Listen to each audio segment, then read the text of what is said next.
तो देखो इसके पहले हम लोग कल कुछ बात कर चुके हैं, आयनिक कंपाउंड के बारे में थोड़ा बहुत पढ़ चुके हैं, ठीक है ना।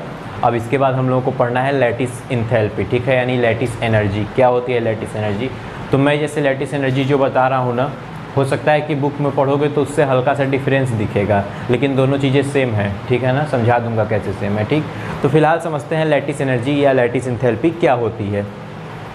तो देखो लैटिस इंथैल्पी को हम लोग ऐसे डिफाइन करते हैं, ये लैटिस वर्ड जो है ना आया है इससे, मतलब तुम क्लास 12th में जाओगे तो पढ़ोगे, सॉलिड स्टेट एक चैप्टर है, पहला चैप्टर है, वहाँ पे सॉलिड के क्रिस्टल के बारे में पढ़ोगे, ठीक है, कि कैसे कैसे बनते हैं। तो वहाँ पे ये वर्ड बार बार आएगा लैटिस, ठीक है। एक सिंगल यूनिट होती है, एक स्ट्रक्चर होता है, इसको लैटिस बोल देते हैं।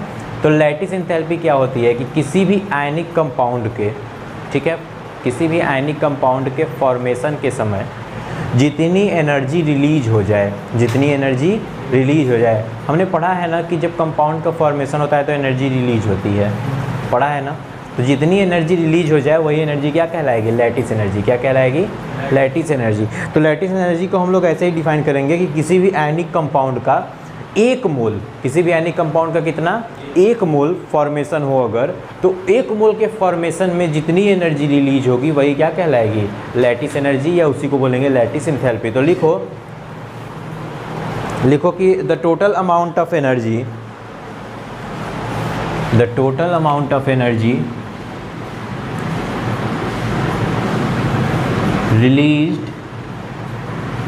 रिलीज्ड की स्पेलिंग अपने से लिख लेना, ठीक है, हमको नहीं आती इसलिए डिफिनीशन ही हम नहीं लिखेंगे।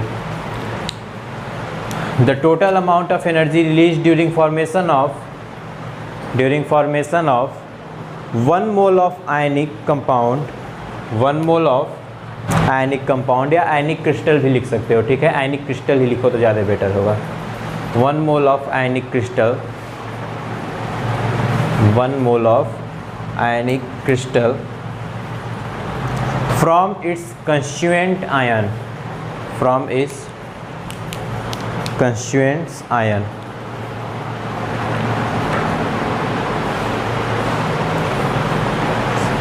ठीक है। देखो ये जो मैंने लास्ट में वर्ड यूज किया ना कंस्टिट्यूएंट आयन, ये भी तो ये तुम जरूर करना अपने डिफिनीशन में, ठीक है। बड़ा अगर ये वर्ड आता है ना तो डिफिनीशन लगता है इसे पूरा हो गया, ठीक। तो इस वर्ड का वो जरूर यूज करना, तुम्हारे बुक में भी इसका यूज किया गया होगा। अब देखो क्या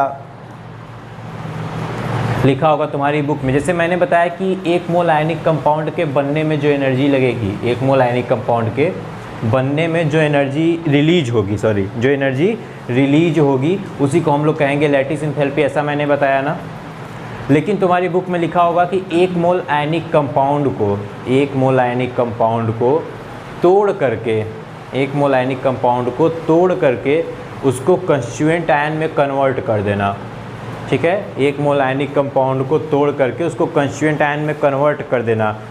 इस प्रोसेस के लिए हमको जितनी एनर्जी देनी पड़ेगी वो होगा लैटिस इंथैल्पी। दोनों बातों में क्या फ़र्क है समझना। जैसे बुक में लिखा है कि मान लो अगर तुम्हारे पास NaCl है, क्या है? NaCl है। तो NaCl को अगर हमको तोड़ना है, ये NaCl हमारे पास कितना है? 1 मोल। कितना? 1 मोल। अगर अब हमको इसको तोड़ के इसके कंस्टिट्यूएंट आयन, कंस्टिट्यूएंट आयन का मतलब क्या होता है? वो आयन जिनसे मिल करके ये बना हुआ है, वो आयन जिनसे मिल के ये बना हुआ है। तो ये किससे मिल करके बना हुआ है? Na प्लस और Cl माइनस। तो हमको इसको तोड़ करके Na प्लस और Cl माइनस में कन्वर्ट करने के लिए जितना एनर्जी देना पड़े, जितना एनर्जी देना पड़े वही क्या कहलाएगा? Lattice energy. वही क्या कहलाएगा? Lattice energy.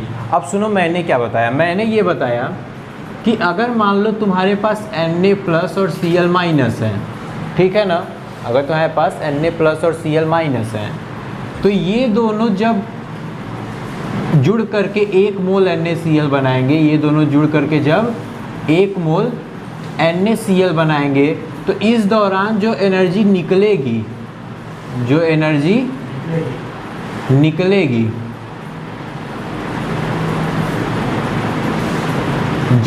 निकलेगी, वही क्या कहलाएगी?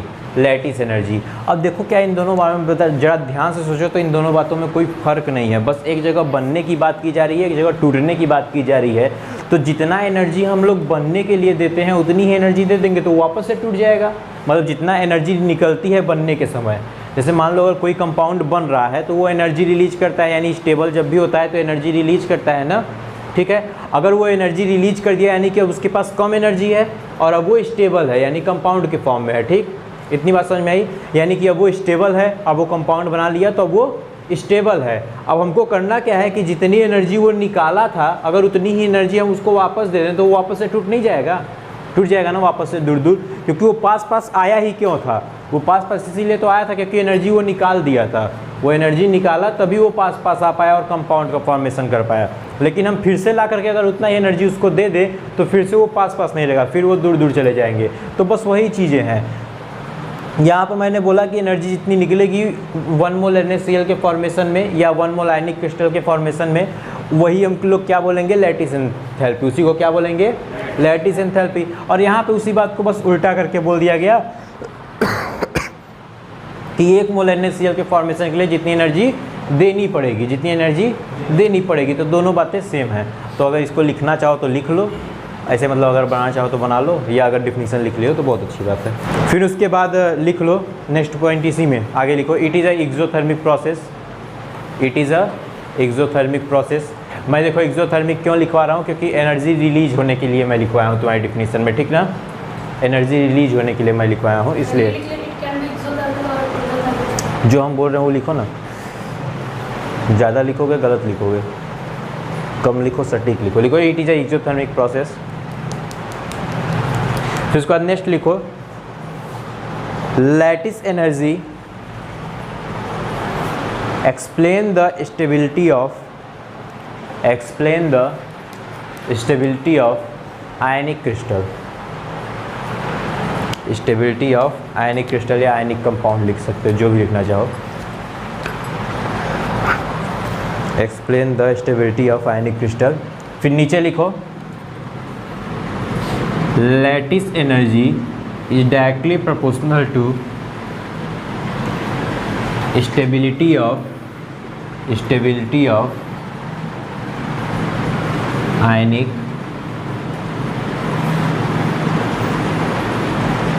कंपाउंड, ठीक है। लिख लो इसको, lattice energy is directly proportional to stability of ionic compound. इसको लिख करके घेराबंदी कर लेना, सजा वजा लेना, 2-4 फूल चढ़ा देना, क्योंकि यहाँ से क्वेश्चन आता है, ठीक है। अब नेक्स्ट पॉइंट लिखो, लिखो कि लैटिस एनर्जी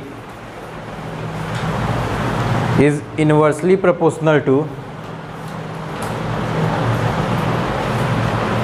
ऐसे लिख लो, lattice energy is inversely proportional to, जो कैटायन एनायन का रेडियस होता है, यानी उसकी साइज की बात हम लोग कर रहे हैं, उसके इनवर्सली प्रोपोर्शनल होगा, ठीक है। यानी जो साइज होता है कैटायन और एनायन का, उसके इनवर्सली प्रोपोर्शनल होता है। याद रखना कि जो लैटिस एनर्जी होगी वो कैटायन और एनायन के साइज के इनवर्सली प्रोपोर्शनल होगी, ठीक है ना।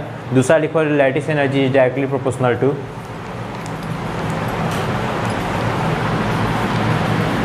दूसरा लिख लो कि lattice energy is directly proportional to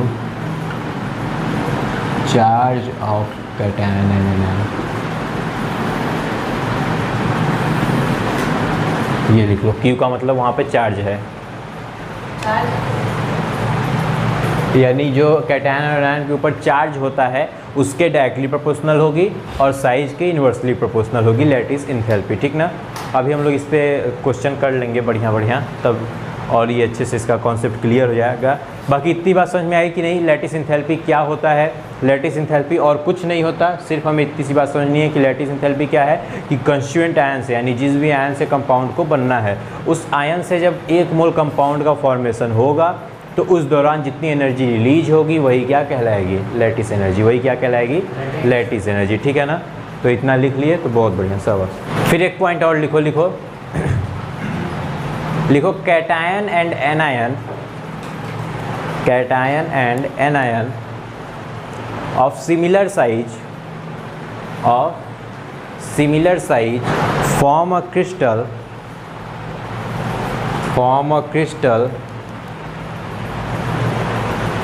having the distance between similar ion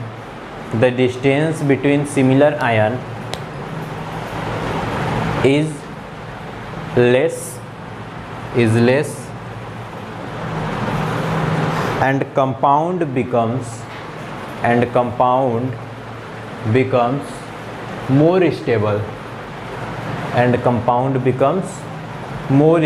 ये लिख लो। अभी इसका बता दे रहे हैं, इसको समझा दे रहे हैं। यहाँ बहुत बढ़िया पॉइंट तुम लिख रहे हो, इसका यूज़ तुम अपने क्वेश्चन में बहुत आराम से कर सकते हो, कंपटीशन में जो क्वेश्चन पूछे जाते हैं उसके लिए। बाकी देखो तुम्हारे यहाँ एग्ज़ाम में, जो स्कूल में एग्ज़ाम होगा, हो सकता है कि लैटिस एनर्जी की डिफिनीसन लिखने को आ जाए। 1 नंबर में आया तो सिर्फ डिफिनीसन लिखना, अगर उससे ज़्यादा नंबर में आया तो फैक्टर भी बताना कि लैटिस एनर्जी को कौन कौन से फैक्टर अफेक्ट करते हैं। जैसे देखो लैटिस एनर्जी को कौन से फैक्टर अफेक्ट करते हैं, तुमने लिखा है अभी भी साइज, कैटायन और एनायन की साइज उसको अफेक्ट करती है। कैटायन और एनायन का जो चार्ज होता है वो लैटिस एनर्जी को अफेक्ट करता है, ठीक है। तो ये सारी चीज़ें लिख लेना अगर 1 से ज़्यादा नंबर में आया तो, ठीक है ना। तो जितना नंबर का क्वेश्चन आएगा उसी हिसाब से लिखना, ही नहीं कि 1 नंबर का क्वेश्चन आया और हम लिखने चले गए एकदम, तो उतना नहीं लिखना है, ठीक ना। जैसा जिसका जो कहते हैं ना, जिसकी जितनी वैल्यू हो उसको उतनी वैल्यू देनी चाहिए। ज़्यादा दोगे तो कोई फ़ायदा नहीं है, ठीक। इंसानों को भी अगर ज़्यादा वैल्यू दे दो तो फिर अजीब हाल हो जाता है उनका, कुछ समझ में नहीं करते हैं, ठीक है। तो देखना क्या तुमने लिखा है। देखो तुमने लिखा है कि मान लो कैटायन और एनायन दोनों सेम साइज वाले हो। कैसे हो? सेम साइज वाले हो। तो ऐसे में जो आयनिक कंपाउंड बनेगा, तो इससे मान लो हम लोग बनाते हैं एक,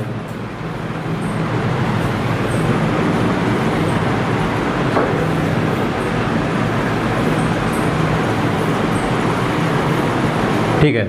अगर ये कैटायन और एनायन है मान लो,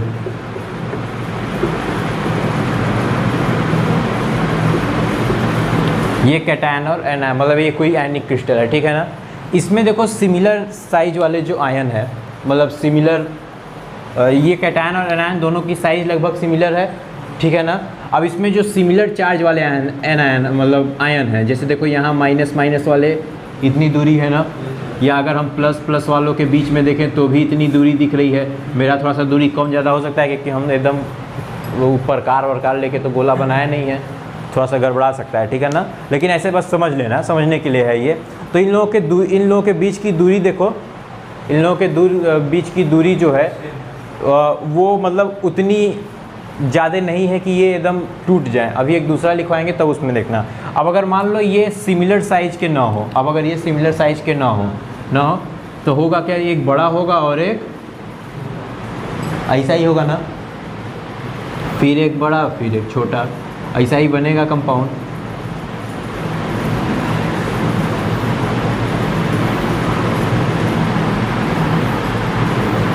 ऐसा ही बनेगा। तो इस कंडीशन में जो देखो, जो सिमिलर टाइप के आयन हैं, जैसे मान लो अगर ये पॉजिटिव है, ये नेगेटिव, ये पॉजिटिव, ये negative, positive negative, positive negative, तो इस टाइम पे देखो जो सेम आयन है उनके बीच की दूरी देखो, उनके बीच की दूरी और कम हो जा रही है, और कम हो जा रही है ना। अब जरा इस बात को यहीं पे समझना। क्या लिखा है तुमने, डिफिनीशन एक बार पढ़ो तो, हमको लग रहा है एक जगह गलती लिखे हो, क्या है पढ़ो तो एक बार, क्या लिखे हो।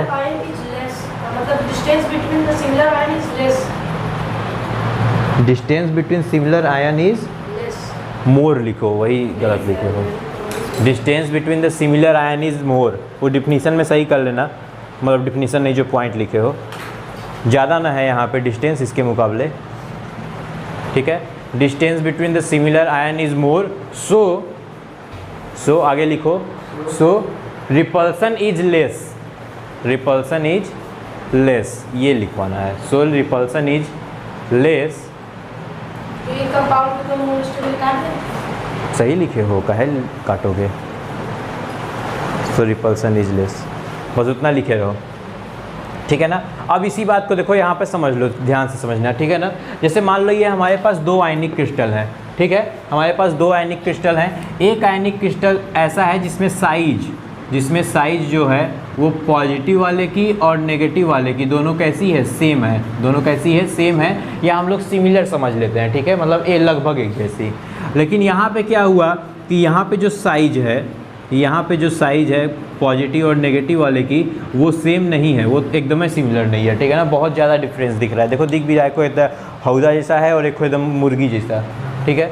तो ऐसा बहुत ज़्यादा जब वो हो जाता है, डिफरेंस हो जाता है साइज में। तो होता क्या है, साइज में बहुत ज़्यादा डिफरेंस होने की वजह से देखो जो सेम आयन है, जो सेम चार्ज वाले आयन हैं, उनके बीच की दूरी कम हो जाती है। स्ट्रक्चर से भी दिख रहा होगा कम हो रही है, तुम भी बनाओगे स्ट्रक्चर तो ऐसा ही बनेगा जिसमें दूरी कम होगी। ठीक है, यहाँ पर देखो सेम साइज सेम नहीं, मतलब साइज जब सेम थी तो डिस्टेंस ज़्यादा मिल रही थी ना, डिस्टेंस ज़्यादा मिल रही थी। अब देखो ये डिस्टेंस जो ज़्यादा मिल रही है और कम मिल रही है उसकी वजह से होगा क्या, चूँकि ये सेम आयन अगर हैं, ये पॉजिटिव है और ये भी पॉजिटिव है, ये भी पॉजिटिव है, तो ये पॉजिटिव एक दूसरे को रिपेल करेंगे ना, एक दूसरे को रिपेल करेंगे, क्योंकि हम लोग पढ़े हैं कि like charges repel each other. तो जब सेम टाइप के आयन जो हैं वो अगर एक पास आएंगे, सेम टाइप के आयन एक पास आएंगे तो वो एक दूसरे को रिपेल करेंगे, वो एक दूसरे को रिपेल करेंगे यानी कि एक दूसरे से दूर जाना चाहेंगे, यानी ये कंपाउंड अपने आप को डिस्ट्रॉय करना चाहेगा, यानी कि ये कम स्टेबल है, यानी कि ये कम स्टेबल है। क्योंकि ये ज़्यादा स्टेबल कब होता है, ये ज़्यादा स्टेबल तब होता है जब ये कंपाउंड होता और कंपाउंड के ही फॉर्म में रहना चाहता, कंपाउंड के ही फॉर्म में रहना चाहता, तब तो ये ज़्यादा स्टेबल होता है। लेकिन अगर इस कंडीशन में हम लोग देखें तो इसको बड़ा भीड़ भक्कड़ लग रहा है, इसको अच्छा कुछ नहीं लग रहा है, क्योंकि इसके बगल में ही पॉजिटिव वाला आ गया, इसके इस बगल में ही पॉजिटिव वाला आ गया, रोज़ का किचकिच झिकझिक होते रहता है इन लोगों का। ठीक है, कभी वो धक्का मारे, कभी वो धक्का मारे, तो एक आध दिन ये घर छोड़ के चला जाएगा, क्या कर सकते हैं, ठीक ना। तो ऐसा ही होता है। तो यही तुमको याद रखना है कि आयनिक कंपाउंड में जब भी आयनिक कंपाउंड का फॉर्मेशन होता है, तो अगर जो आयनिक कंपाउंड बना है वो सिमिलर साइज वाले आयन से बना है, ठीक है ना, सिमिलर साइज वाले आयन से बना है, तब तो वो ज़्यादा स्टेबल होगा। तब वो कैसा होगा, ज़्यादा स्टेबल होगा ना। क्यों ज़्यादा स्टेबल होगा, क्योंकि उसमें जो डिस्टेंस होगी सिमिलर आयन के बीच की वो ज़्यादा होगी। ठीक है, तो रिपल्सन कम होगा। अगर डिस्टेंस ज़्यादा हुई तो रिपल्सन कम, वैसे यहाँ डिस्टेंस ज़्यादा है तो अब ये दोनों उतना ज़्यादा रिपेल नहीं कर पा रहे होंगे, लेकिन यहाँ एकदम डिस्टेंस कम है तो यहाँ पर धक्क से रिपेल करेंगे। ठीक है ना। तब ये याद रखना कि जैसे ये कंपाउंड जो है ना ये जल्दी टूट जाएंगे, ये कंपाउंड जो है वो जल्दी टूट जाएंगे। इनके ऊपर थोड़ा सा भी मैकेनिकल स्ट्रेस पड़ा, मान लो इसे ही धक्का मुक्की में है, हल्का से तुम यहीं पे मार दिए, ठीक है, हथौड़ी लेके हल्का सा मान लो इसी को इसे मार दिए, तो इसको मारोगे तो ये जाएगा कहाँ, जाहिर सी बात है ये इसे और नीचे जाएगा, और नीचे जाएगा यानी कि इन दोनों से टच करेगा। अब इन दोनों के सब्र का बांध टूटेगा, कहेगा यार तुम्हारा कब से देख रहे हैं, कब से इधर आ रहा, हट जाओ तो एकदम से इसे कोई नहीं से मार के इसे हटा देगा। ठीक है, इसे हटा देगा तो फिर वही लड़ाई झगड़ा शुरू हो गया। ठीक, तो यानी कंपाउंड टूट गया, यानी कि अनस्टेबल हो गया। तो स्टेबल कौन होता है, जहाँ लड़ाई झगड़ा नहीं होता। लेकिन जहाँ लड़ाई झगड़ा लगातार हो रहा है, बात बात में गोलियाँ चल जा रही हैं, तो यहाँ तो ये अनस्टेबल हुए ना, तो ये सब अनस्टेबल वाले हैं। ठीक है, तो ये ऐसा ही फिगर बना लो, थोड़ा सुंदर बनाना। तो देखो यहाँ पर तुमने दो बातें लिख ली हैं, ठीक है ना। एक बात तुमने क्या लिखी, एक चीज़ तुमने ये लिखा कि कंपाउंड जो है, अगर आयनिक कंपाउंड जो है वो सिमिलर साइज वाले आयन से बना है। अगर सिमिलर साइज वाले आयन से बना है तो ऐसी कंडीशन में सिमिलर चार्ज वाले आयन के बीच की दूरी ज़्यादा होगी। दूरी ज़्यादा होने की वजह से रिपल्सन कम होगा, और रिपल्सन कम होगा यानी कंपाउंड ज़्यादा स्टेबल होगा। ठीक है ना। वहीं तुमने दूसरी बात क्या लिखी कि अगर सिमिलर साइज वाले आयन कंपाउंड ना बनाए बल्कि डिसिमिलर वाले कंपाउंड बने, यानी एक खो एकदम हौदा जैसा हो तो एक खो मुर्गी जैसा हो। ठीक है ना, वेरी स्मॉल, लिटिल। ठीक है, तो एक खो अगर बड़ा हो और एक खो छोटा हो, अगर ऐसे आयन मिल करके कंपाउंड बनाए तो ऐसी कंडीशन में क्या होगा कि सिमिलर साइज वाले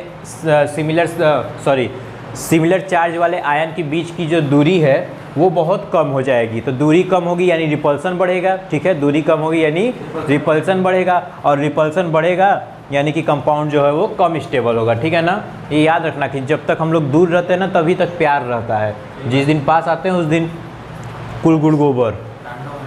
हाँ ठीक है, नहीं सुने हो डायलॉग अजीब अजीब लोग मारते हैं ना कि तुम्हारी जुल्फों के नीचे ज़िंदगी गुजार दूंगा।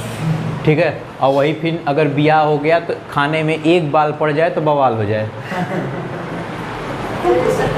अजीब अजीब होता है। तो देखो यहाँ पे इस बात को ध्यान से समझना। अब एक बहुत इंपॉर्टेंट बात बताने जा रहा हूँ। देखो लैटिस एनर्जी यहाँ पे ज़्यादा होगी या कम होगी, अगर इन दोनों को कंपेयर करें, इन दोनों को अगर हम कंपेयर कर रहे हैं तो इसकी तुलना और इसकी तुलना हमें करनी है। तो बताओ किसमें लैटिस एनर्जी ज़्यादा होगी, इसमें या इसमें? अभी अभी तुमको लिखवाए हैं, अभी अभी तुमको लिखवाए हैं कि lattice energy is directly proportional to stability, लिखवाए हैं ना। स्टेबिलिटी किस में ज़्यादा है ये तो तुम अभी अभी जान गए। स्टेबिलिटी किस में ज़्यादा है, इस वाले में। ठीक है, इसमें स्टेबिलिटी जो है वो ज़्यादा है। क्यों ज़्यादा है? क्योंकि रिपल्सन कम है। रिपल्सन कम है तो स्टेबिलिटी वहाँ पर ज़्यादा है, यानी लैटिस एनर्जी भी यहाँ पे ज़्यादा होगी, और यहाँ पे लैटिस एनर्जी कैसी होगी, कम होगी ना। तो बस यही बात तुमको याद रखनी है, ठीक ना। इतनी सी बात याद रखना, यहीं से क्वेश्चन पूछा जाएगा, ठीक ना। तो तुमसे कभी कभी तुमको कोई कंपाउंड दे देगा, मान लो कोई कंपाउंड दिया जो Li से बना हुआ है, लिथियम से बना हुआ है, और किसी एक छोटे आयन से बना हुआ है, ऐसे करके, ठीक है, बड़ा और छोटा आयन होगा।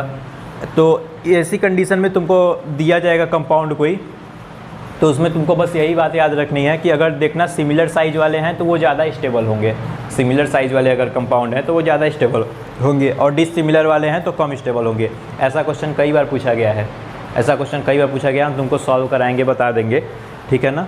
तो अब आगे लिख लो, क्या चीज़, साइज़ तो तुम्हें पता है। जैसे मान लो कंपाउंड दिया गया NaCl, कंपाउंड दिया गया NaCl, तो तुमको ये तो पता है कि Na की साइज़ कितनी होती है, और उसी ग्रुप में जब आगे चले जाएंगे तो साइज़ घटती चली जाएगी, ये भी पता होगा, ठीक। तो बस ऐसे ही पता करते हैं। Arrange the stability order of the following, stability order of the following.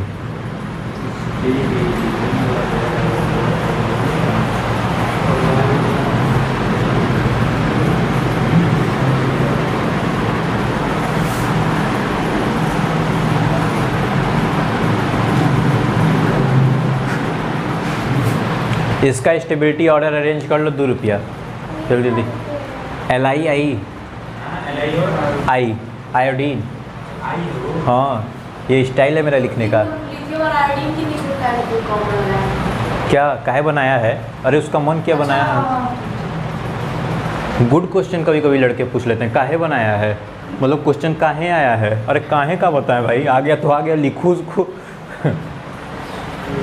इसको लिख लो और इसको अरेंज करो तो फटाफट से एकदम। इसका भी अरेंज करो, ये पहला क्वेश्चन, ये दूसरा क्वेश्चन। अब काहे आया ये मत पूछना, दोनों को अरेंज करने की कोशिश की जाए, थोड़ा सा दिमाग लगाओ। यूट्यूब वाले भी इसको अरेंज करें फटाफट से, आपके पास 2 मिनट का समय है, ठीक है।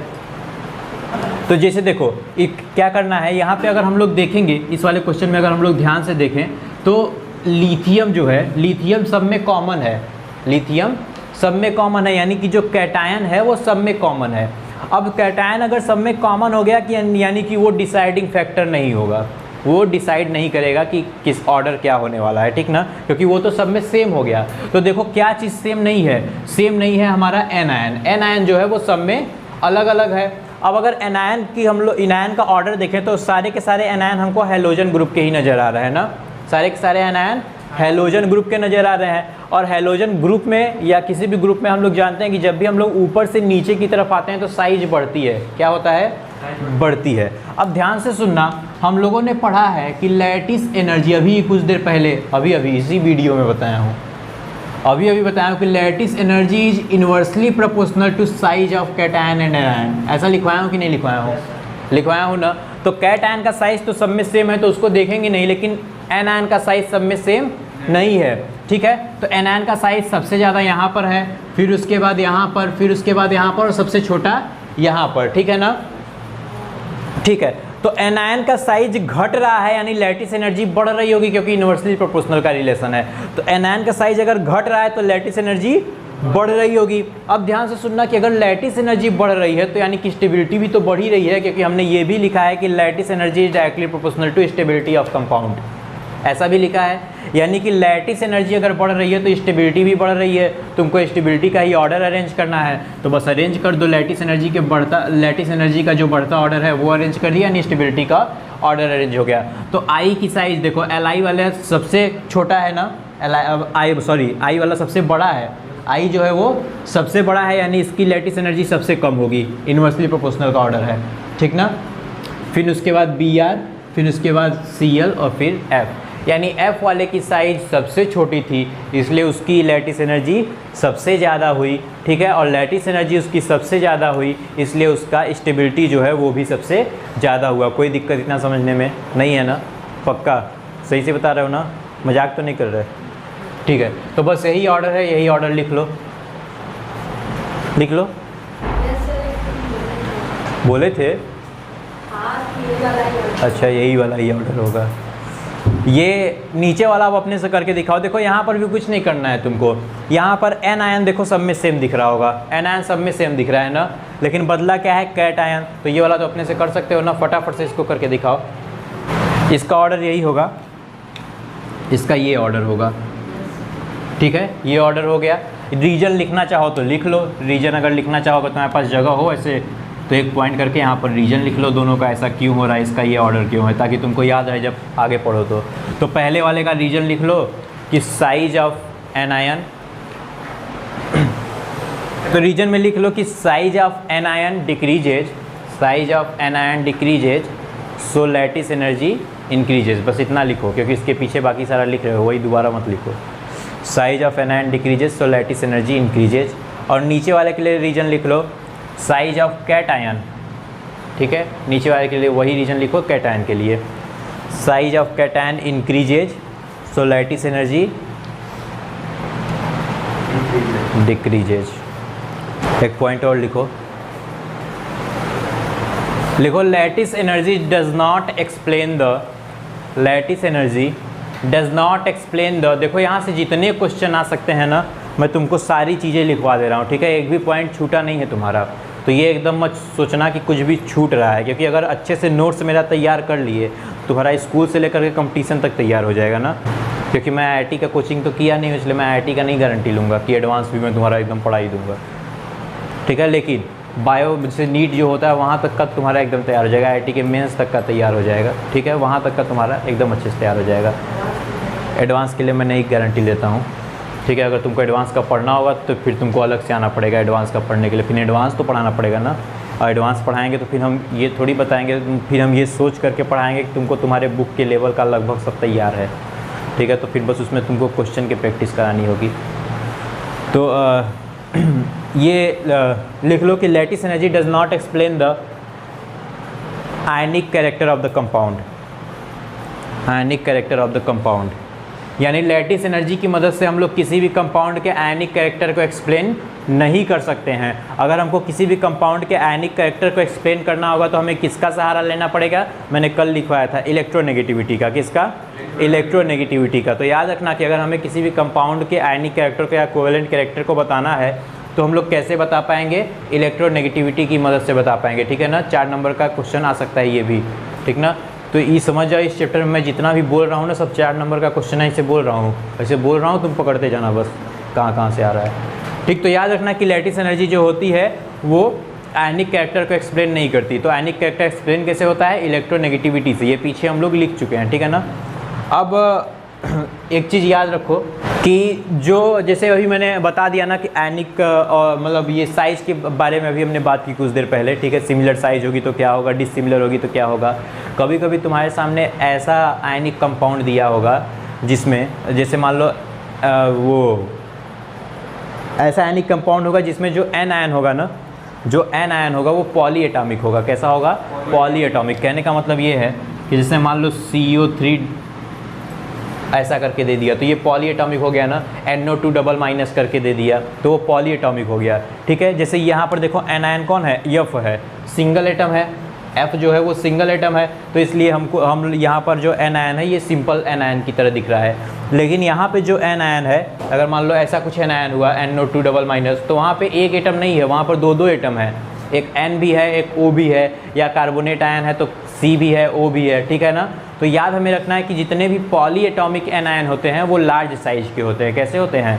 लार्ज साइज के होते हैं। लिख लो polyatomic anion, note करके लिखना एकदम, यहीं से क्वेश्चन पूछा जाएगा। Polyatomic anion are large in size, generally ऐसा ही होता है कि जो पॉली एटॉमिक एन आयन होते हैं वो साइज में बड़े होते हैं, ठीक है ना।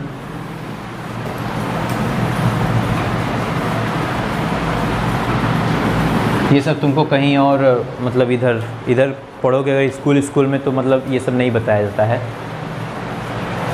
स्कूल में जनरली ये सब चीज़ नहीं बताया जाता है उतना। स्कूल में जैसे होता है, हम लोग भी पढ़ते थे, स्कूल में क्या होता है ना कि सिलेबस भी तो तुम्हारा टाइम से कंप्लीट कराना होता है, ये वो थोड़ा बाउंडेशन रहता है। तो बताते हैं वो लोग तो डिफिनीसन लिखवा देंगे, हो सकता है एक आध कैरेक्टर लिखवा दें, मतलब फैक्टर लिखवा दें, तो इतना डिटेल में नहीं बताते हैं, ठीक ना।